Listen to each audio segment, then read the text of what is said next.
بسم اللہ الرحمن الرحیم۔ آج ہم بات کریں گے آئی ایم ایف کے بارے میں کہ آئی ایم ایف کیا ہے اور یہ کب قائم ہوا۔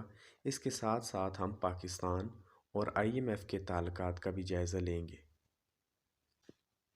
آئی M F International Monetary Fund کا مخفف ہے۔ یہ ایک عالمی ادارہ ہے جو عالمی معاشی ترقی، معاشی استحکام، عالمی تجارت کے فروغ اور غربت کے خاتمے کے لیے کام کرتا ہے۔ آئی ایم ایف کا انتہائی اہم کام معاشی عدم استحکام کا شکار ممالک کے لیے قرضوں کی فراہمی ہے۔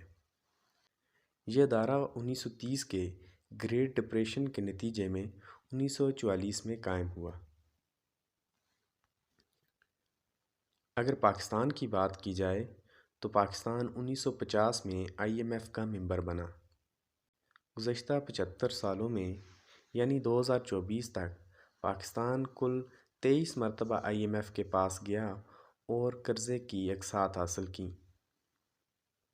پاکستان اس وقت ارجنٹائن، مصر، یوکرائن اور ایکواڈور کے بعد 5ویں نمبر پر آئی ایم ایف کا $7.4 بلین کا مقروض ہے۔ یوں اس طرح پاکستان 5ویں نمبر پر سب سے بڑا ملک ہے جو آئی ایم ایف کا مقروض ہے۔ 1958 میں پاکستان نے آئی ایم ایف سے $25,000 کی پہلی قسط لی جو آج کے تقریباً $2,74,000 کے برابر بنتی ہے۔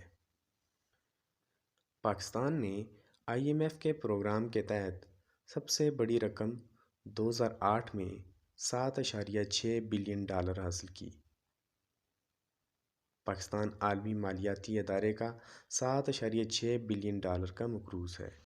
I M F executive board کا اجلاس 11 جنوری کو منعقد ہونے جا رہا ہے، جس میں پاکستان کے اضافی فنڈ کی درخواست کا جائزہ لینے کے ساتھ ساتھ اجلاس میں جاری $3 بلین کے اسٹینڈ بائی ارینجمنٹ یعنی ایس بی اے کے تحت $700 ملین کی قسط کی ادائیگی کی حتمی منظوری کی جانچ پڑتال کی جائے گی۔